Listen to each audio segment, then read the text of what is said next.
At 45, my brother leaned back in his chair and said, "You are the only one still renting. What have you been doing all these years?" Everyone at the table laughed softly, not cruel enough to start a fight, just enough to remind me where they thought I stood. I didn't answer, I just reached for the check and paid for dinner like I always did. No one noticed that part, no one ever did. The restaurant was one of those mid-range places off the highway.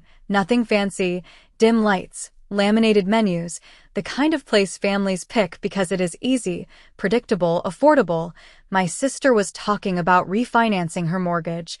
My brother kept going on about how much his home value had gone up in the last 3 years. My mother nodded with quiet approval, and every now and then someone would glance at me like I was a question no one wanted to ask out loud. I lived in a one-bedroom apartment on the edge of town, about 620 square feet, thin walls, old carpet. Rent was $1,180 a month. I worked 10-hour shifts at a warehouse 5 days a week, loading and scanning inventory, and at night I drove for a rideshare app until my eyes felt heavy and the city got quiet. Weekends were for catching up on sleep and doing laundry at a coin laundromat down the street. My car was 8 years old, paid off. No one in my family ever asked how I managed to never miss a payment. They just saw what they wanted to see. The truth is, I used to care. I used to sit at those same dinners and feel something tighten in my chest every time someone mentioned square footage or backyard upgrades. I used to think maybe they were right, maybe I was behind. Maybe renting meant I had failed somewhere along the way, but that feeling didn't last forever. It changed the year everything collapsed.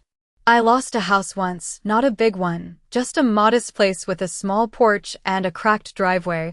I had bought it at the worst possible time, with a loan I barely understood and payments I could barely afford. When the overtime hours disappeared and the bills stacked up, I held on as long as I could, then I watched it slip away. Quietly, officially, without drama, just paperwork and silence. After that, I promised myself I would never build my life on something I didn't fully control again. Back at the table, my brother laughed again. Said something about equity, something about how rent was just throwing money away. I nodded, kept eating. I didn't explain that every dollar I didn't spend on a bigger lifestyle had a purpose. I didn't tell them about the nights I stayed up reading about index funds, about cash flow, about how money moves differently when you stop trying to impress people.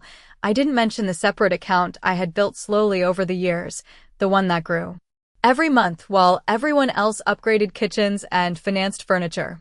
They never asked where my money went, not once. They never asked why I still drove that same car or why I never took vacations or why I always volunteered to cover the bill without hesitation. They saw a man stuck in place, someone who never moved forward. And I let them believe it. I finished my drink, set the glass down, and listened as the conversation moved on without me, just like it always did. In their minds, I was still the same person I had been 10 years ago. The one who lost everything, the one who never caught up. What they didn't see was that I had stopped trying to catch up a long time ago.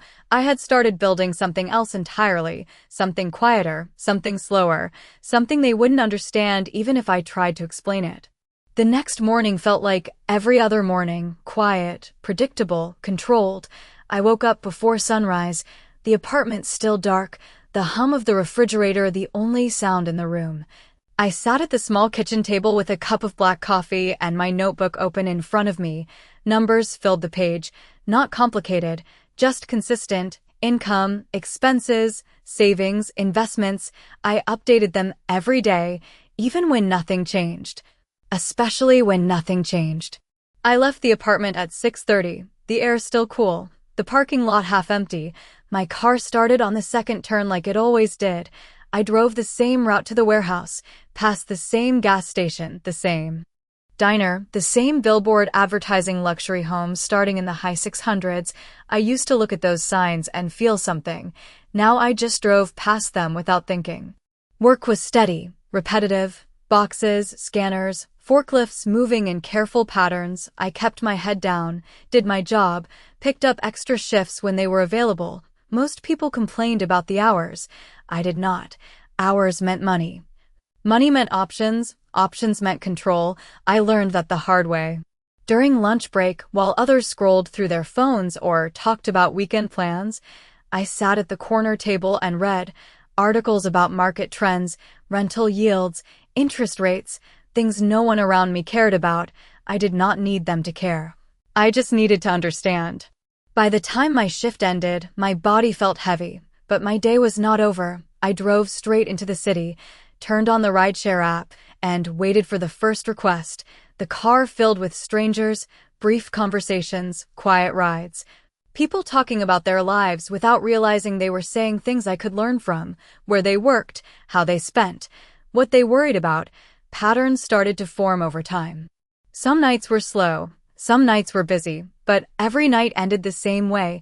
I parked outside my building, turned off the engine, and sat there for a moment in the silence, just breathing, just thinking. I did not upgrade my life when I could have. I did not move to a bigger place when my income increased.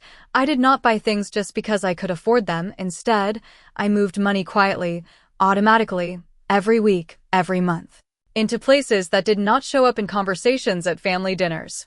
The first time I transferred $500 into an investment account, it felt small, almost pointless. The 10th time it felt like a habit. The 100th time it felt like momentum. I tracked everything, not because I was obsessed, but because I had been lost before, and I knew exactly what it felt like to have no control. My family thought stability looked like a mortgage, a yard, a visible life, something you could point at and say, "This is mine," I used to think. The same way until I realized that ownership without flexibility can become a trap if you are not ready for it. Late at night, back in my apartment, I would sit at the same table and run projections. What if I saved this much for another year? What if I combined it with a small loan? What if I started with something small, not a house to live in, but a property that worked for me instead of the other way around? No one saw those nights. No one heard the quiet calculations.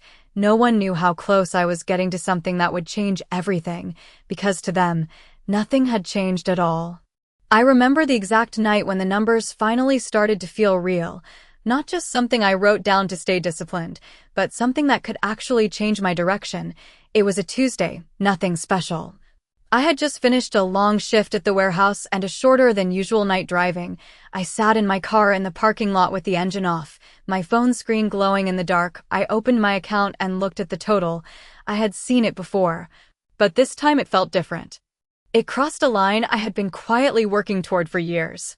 I did not celebrate, I did not call anyone, I just sat there and let the silence settle, because I knew what it meant, not comfort, not luxury, but a chance, a small one, but real. The next few weeks were different, not on the outside. Everything looked the same job, same apartment, same routine, but inside, every decision became sharper, more intentional. I spent my breaks not just reading, but comparing locations, property types, financing options. I learned the difference between something that looked good and something that actually worked. Cash flow became more important than appearance. Numbers mattered more than opinions. One evening, after hours of looking at listings, I found it. A small 4-unit building on the edge of a neighborhood that most people overlooked. The pictures were not impressive. The paint was faded. The parking lot needed work, but the numbers made sense. The rents were steady, the price was reasonable, and most importantly, it was within reach if I was careful. I stared at the listing longer than I needed to, not because I was unsure, but because I understood what it represented. This was not about buying a place to live. This was about stepping into something I had only studied from a distance. The process was not smooth. Nothing about it ever is. Paperwork, calls, waiting, more paperwork, questions I had to answer carefully, numbers I had to justify. I used my savings, not all of it, but enough that I felt the weight of it. I kept working through all of it, early mornings, late nights, no changes to my routine, no signs to anyone that something was happening. The day I got the approval, I was standing in the break room at work, holding my phone, reading the message twice to make sure I understood it correctly. I did not react. I did not tell anyone. I just put the phone back in my pocket and went back to work, scanning boxes like nothing had changed. Closing day came quietly, no ceremony, no audience, just a small office, a stack of papers, and a pen. I signed my name more times than I could count. Each signature felt steady, not rushed, not emotional, just deliberate, when it was done. The agent shook my hand and said congratulations. I nodded, said thank you, and walked out into the parking lot like it was any other day. That night, I drove past my apartment, then kept going. I stopped in front of the building, the one that now belonged to me. The lights were on in a few units, people inside living their lives, unaware of the shift that had just happened. I sat in the car and looked at it for a long time, not with excitement, but with clarity. For the first time in years, I was not just reacting to life, I was directing it, slowly, quietly, on my own terms, and the part that stayed with me the most was this: nothing about me had changed in the eyes of anyone else. I was still the same person they had laughed at just weeks before, still renting, still working long hours, still living simply. They had no idea that everything had already begun to move in a completely different direction. The first few months after closing did not feel like success.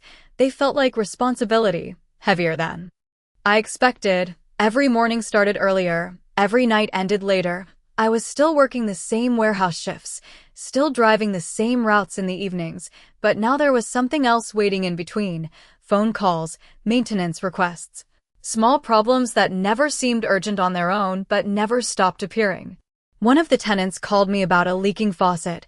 Another mentioned the hallway light flickering. Nothing major, just constant reminders that ownership was not passive. It required attention, consistency, and patience. I handled everything myself at the beginning, not because I had to, but because I needed to understand every part of it. I spent weekends at the building, wearing old clothes, fixing what I could, learning what I could not fix yet, watching how things worked, how water moved through pipes, how small neglect turned into bigger issues if ignored. I did not rush to make it perfect. I focused on making it stable.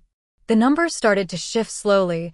Rent came in at the beginning of each month, steady, predictable, not large, but enough. I tracked every dollar carefully, just like I had done for years, except now something was different.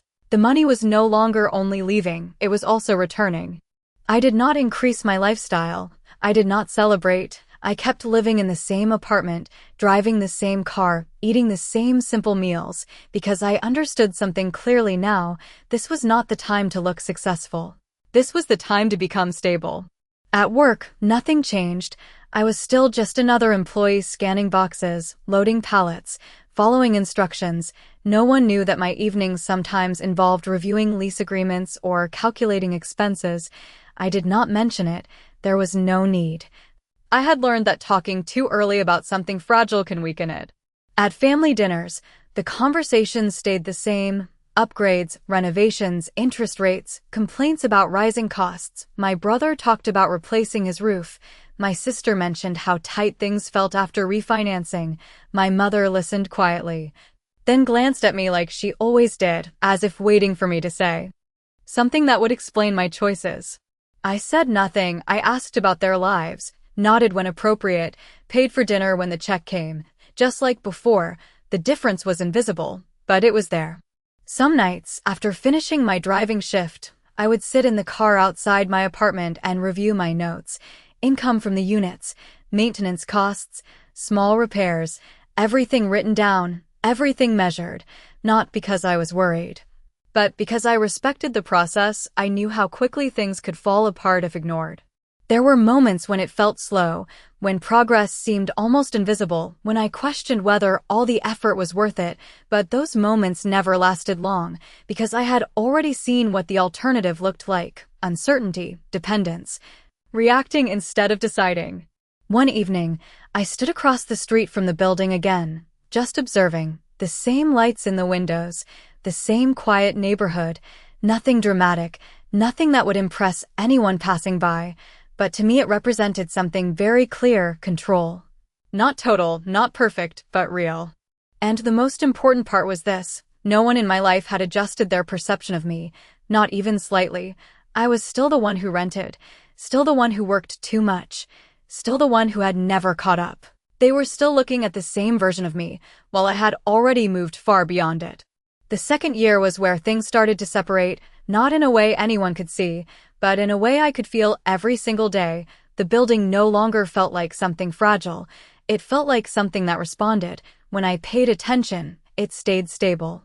When I improved something small, it reflected back in ways I had not fully understood before.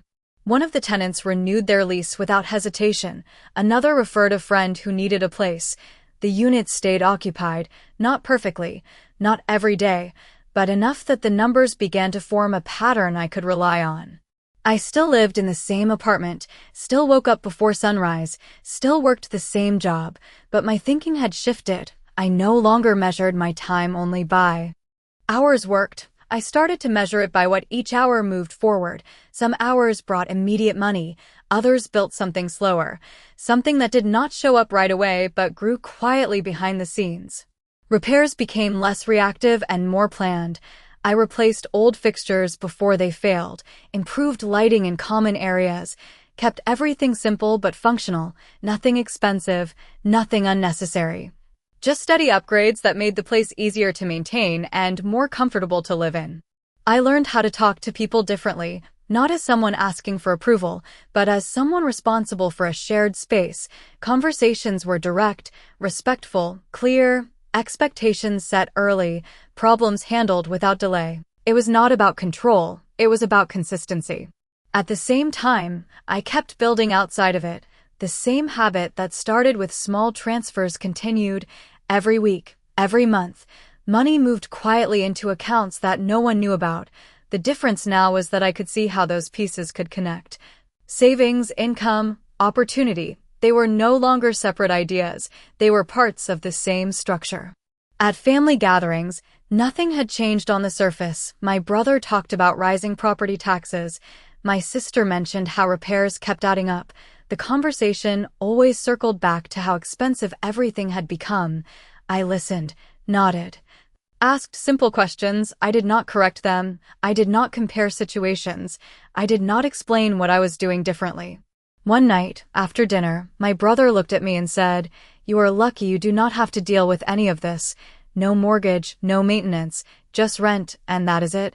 I smiled slightly, not because he was wrong, but because he was only seeing one layer of the picture. I went back to my apartment later that night, sat at the same small table, opened my notebook, and wrote down the updated numbers, income from the building, expenses, reserves, everything clear, everything accounted for. I ran the projection again. Not for the first time, but this time it showed something new, something that had not been possible before.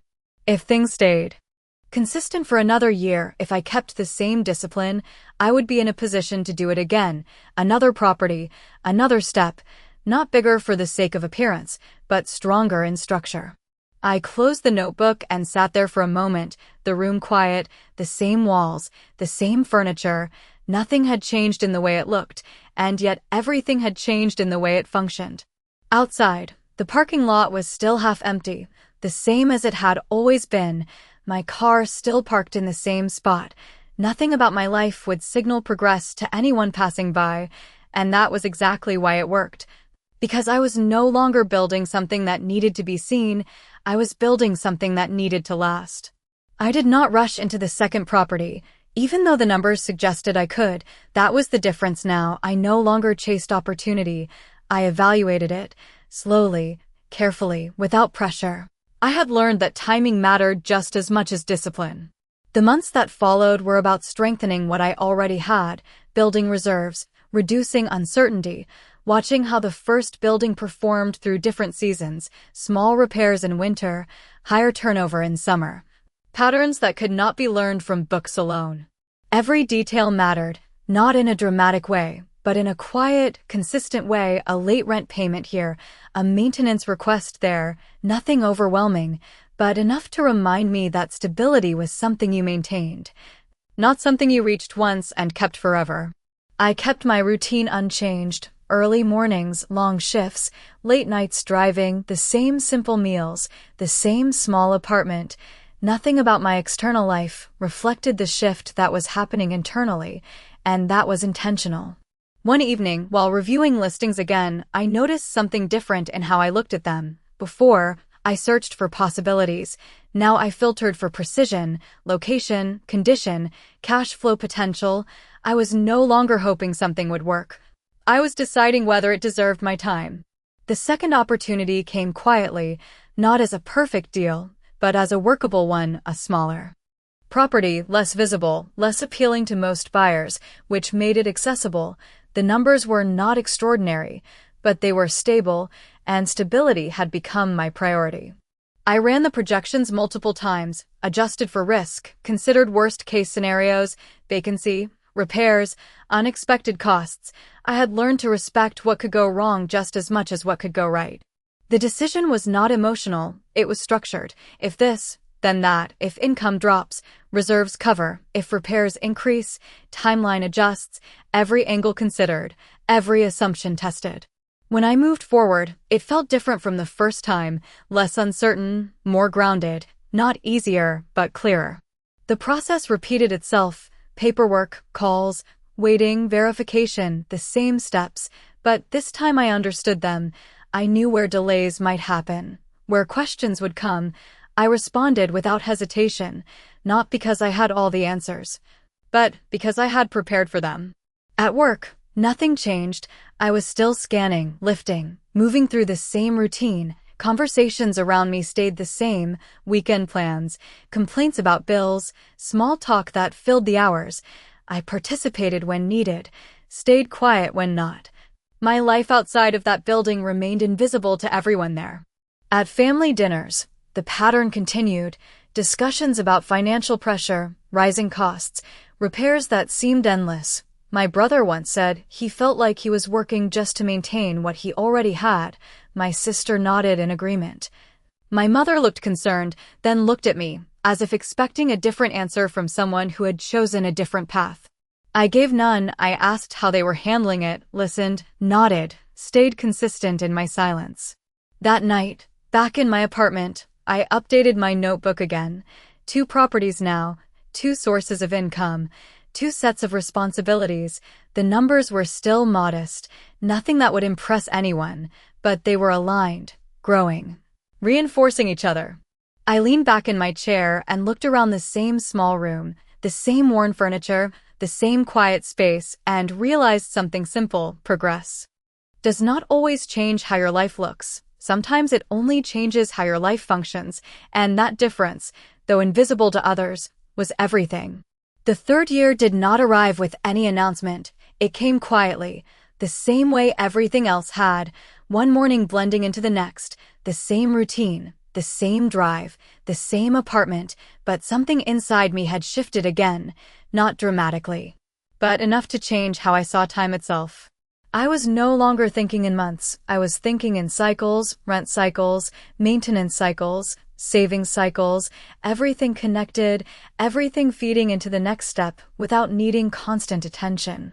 The 2 properties began to stabilize in a way that felt almost predictable, not perfect. There were still unexpected repairs, a water heater that failed without warning, a tenant who moved out early. Small disruptions that reminded me this was still real life, not a perfect system, but the difference now was how I handled them, without panic, without hesitation, just decisions, one after another. I started delegating small things, not because I could not do them, but because my time had become more valuable in a different way. Hiring someone to handle routine maintenance freed hours that I could use to analyze, plan, and prepare. It was a small shift, but it changed the structure of my days.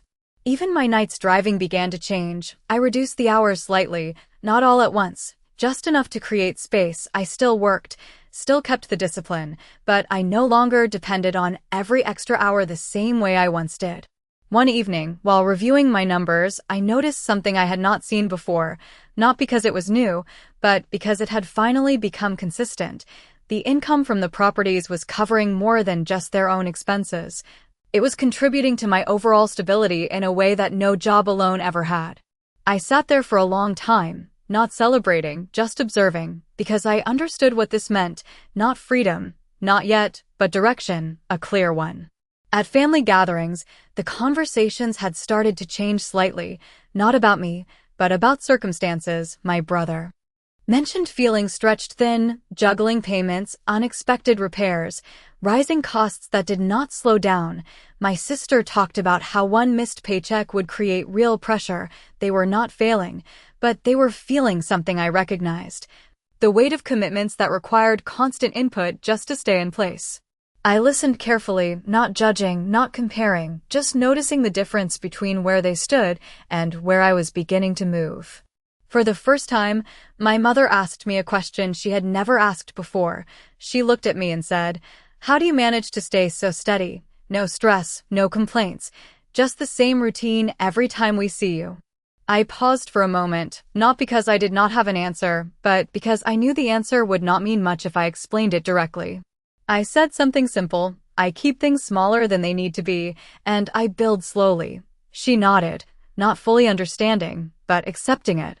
That night, back in my apartment, I sat at the same table again, opened my notebook, and looked at the numbers, not just the totals, but the structure behind them, income streams, reserves, timelines. Everything aligned in a way that no longer felt temporary.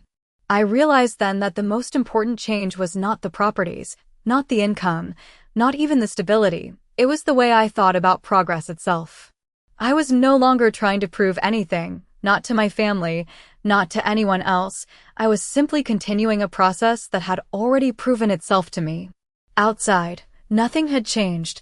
The same parking lot, the same car, the same apartment, but inside, everything had shifted again, quietly, steadily, in a direction that no one else had begun to notice yet. By the 4th year, the difference was no longer subtle to me, even if it still looked invisible to everyone else. My days had not become easier, but they had become more intentional. Every hour had a role. Every decision had a place in a larger system that I could now see clearly. The properties no longer felt like experiments, they felt like infrastructure. Stable enough to support the next move, but only if I stayed disciplined. Only if I did not rush. I spent more time reviewing long-term projections, not just monthly numbers, but 5-year scenarios. What would happen if interest rates changed? What if expenses increased? What if I paused everything and just maintained? I built multiple paths forward. Each one grounded in reality, not optimism. One evening, while going through listings again, I noticed something different, not in the properties, but in myself. I was no longer searching with urgency. I was waiting for alignment, price, condition, location, and timing had to meet at the same point. Otherwise, I moved on without hesitation. The third opportunity appeared the same way the others had, quietly, almost easy to miss. A small multi-unit property, older, not updated. The kind most buyers overlooked because it required patience, but the numbers worked, not perfectly, but predictably. I did not feel excitement. I felt recognition. I had seen this pattern before, not the same building, but the same structure of opportunity, something stable hidden behind something unappealing. I went through the process again, reviewing every detail, comparing it against what I had learned, adjusting expectations, preparing for what could go wrong. I no longer feared mistakes, but I respected them. The decision took less time this time, not because I rushed, but because I understood the framework. When the conditions aligned, the answer was clear. At work, the routine remained unchanged. I still showed up early, still moved through the same motions, but internally, the job had shifted from necessity to support. It was no longer my only source of stability. It was one part of a larger system. I reduced my driving hours again, slightly, enough to notice the difference. Evenings became quieter, more focused, less about earning immediately and more about managing what I had already built. At family dinners, the conversations had started to carry a different tone, not lighter, but more concerned. My brother talked about unexpected expenses stacking up. My sister mentioned how little room she had left in her budget. My mother listened, then looked at me again, longer this time, as if trying to understand something she could not quite see. I still said very little. I did not explain my decisions. I did not compare outcomes. I simply listened, because I knew that understanding does not come from explanation. It comes from experience. Closing on the third property felt almost routine. The same paperwork, the same signatures, the same quiet moment at the end where everything shifted without noise. I walked out of the office the same way I had before. No celebration, no announcement. Just another step completed. That night, I drove past all 3 properties, one after another, not stopping long, just enough to see the lights, to confirm what had become real. 3 separate places, each one contributing. Each one reinforcing the system I had been building quietly for years. Back in my apartment, I sat at the table and updated my notebook again. The numbers had grown, not dramatically, but steadily. 3 sources now, 3 sets of responsibilities, 3 layers of stability. I leaned back and looked around the same room once more. Nothing about it suggested progress.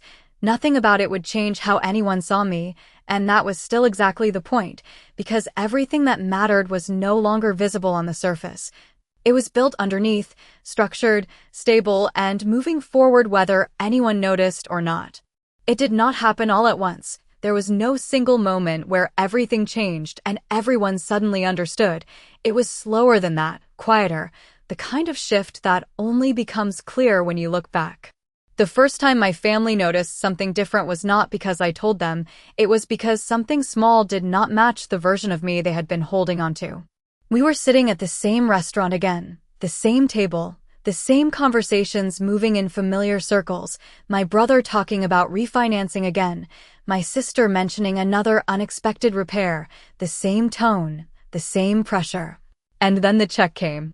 I reached for it like I always did, but this time my brother stopped me. He said, "You always do this.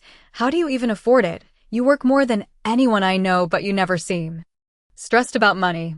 It was not an accusation. It was curiosity, quiet, almost hesitant. I looked at him for a moment, then at the rest of the table. No one said anything. They were waiting, not for a long explanation, just something that made sense. I could have explained everything, the years of saving, the late nights, the properties, the structure behind it all, but I knew it would not land the way they expected, not because it was complicated, but because it did not fit the story they had built about me. So I said something simple: I keep my expenses low and I invest the difference. He nodded slowly, not fully convinced, but no longer dismissive. The conversation moved on, but something had shifted, not in what they knew, but in what they were beginning to question. A few weeks later, my mother called me, not about dinner, not about plans, just to talk. She asked more directly this time. She said, "I know you are doing something different. I can feel it. You seem calm in a way I do not understand." I paused again, not because I was hiding anything, but because I wanted to be precise. I told her a little more. Not everything, just enough. I said I started small, I stayed consistent, and I focused on things that grow slowly instead of things that look impressive quickly. She listened quietly, asked a few questions, not challenging, just trying to understand. Over time, the details came out naturally, not in one conversation, but in pieces. My brother found out about one property when he asked for advice on a repair. My sister learned about another when she mentioned rental prices in her area. Each piece revealed without announcement, without emphasis. The reactions were not dramatic. No one apologized. No one made a big scene. It was more subtle than that, a shift in tone, in how they spoke to me, fewer assumptions, more questions. Back in my apartment, everything looked exactly the same walls, the same table, the same quiet space, but the meaning of it had changed completely. It was no longer a sign of where I was stuck. It was a choice, a deliberate one. Part of a structure that supported everything else. I sat there one night, looking at the updated numbers again. 3 properties, steady income, strong reserves, nothing excessive, nothing flashy, just stable, controlled, growing. And the thought that stayed with me was simple: they were never wrong to question what they could see. They just never thought to question what they could not. I closed the notebook, turned off the light, and sat in the quiet for a moment longer, knowing that the life I had built would never look impressive from the outside, and that was exactly why it worked.